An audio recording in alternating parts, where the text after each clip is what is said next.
Are you making these spring gardening mistakes? Hello, and welcome back to EcoAlchemy. Pete here, and if you're anything like me, you're itching to get your hands dirty this spring. But hold on. Before you dive headfirst into planting, let's talk about some common mistakes that even seasoned gardeners make.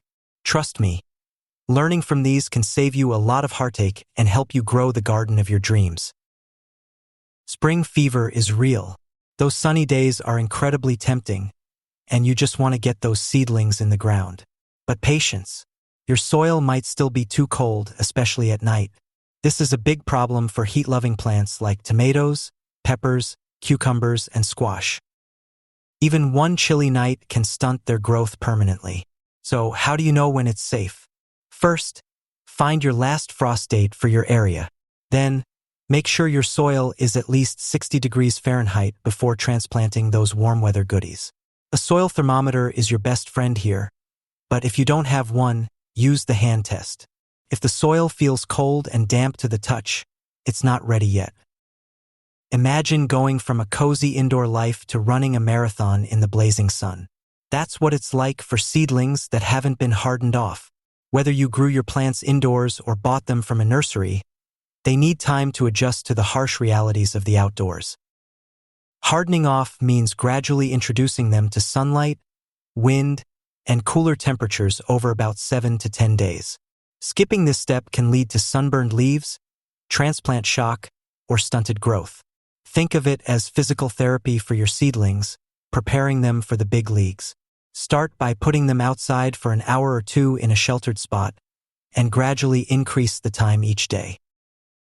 We all want to maximize our garden space, especially if we're working with a smaller area. But overcrowding your plants is like packing too many people into a tiny room. It leads to problems. Poor airflow, increased disease pressure, and smaller harvests are just a few of the consequences. Give your plants enough breathing room to thrive. Check the spacing recommendations on your seed packet or plant tag. If you're unsure, err on the side of spacing them a little wider. You can always tuck in fast-growing crops like lettuce or radishes between larger plants early on and harvest them before the main crop fills in. When you're moving plants into the ground, especially those grown in small cells or peat pots, be gentle with their roots. They're delicate. Don't rip or break roots unless they're severely bound. If they are, gently tease them apart.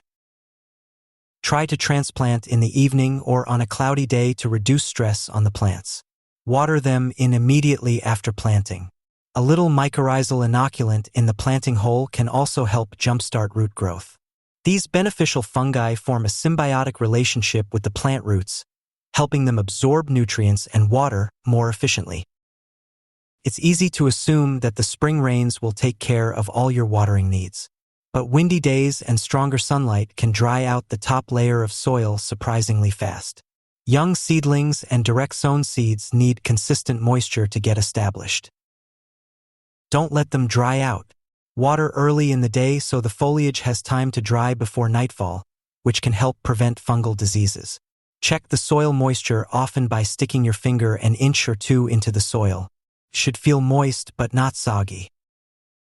Spring is the perfect time to give your soil a boost.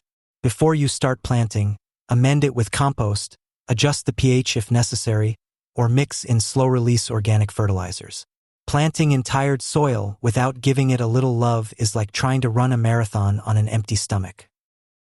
Your crops might start strong, but they'll quickly fizzle out. Even a simple handful of compost and worm castings in each planting hole can make a huge difference. Compost provides essential nutrients and improves soil structure, while worm castings are packed with beneficial microbes that help plants thrive. Imagine planting all your lettuce seeds at once. You'd have a mountain of lettuce to eat for a week or two, and then nothing. That's where succession planting comes in. Stagger your plantings, especially for fast-growing crops like lettuce, spinach, radishes, and beans. Plant a new row every 10 to 14 days, and you'll keep the harvests flowing all season long. This ensures a continuous supply of fresh produce, rather than a glut followed by a famine. It's a simple technique that can dramatically increase your garden's productivity. This might seem basic, But trust me, it's easy to forget what variety you planted or where you tucked in that special pepper. Use plant tags, popsicle sticks, or even painted rocks to label everything. Anything to remind you what's where. It'll save you a lot of guessing later on, especially when you're trying to remember which tomato variety produced the tastiest fruit. Plus, it's a great way to keep track of your garden's progress and learn from your successes and failures. All right, beginner gardeners, let's recap everything we've covered with a handy checklist.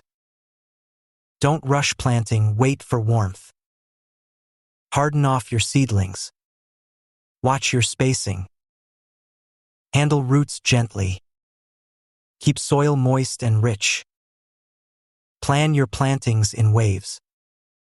And label everything. Now it's your turn. Have you made any of these mistakes before? What's your biggest lesson from past spring gardens? I'd love to hear your stories in the comments below. Sharing our experiences is a great way to learn and grow together as a gardening community.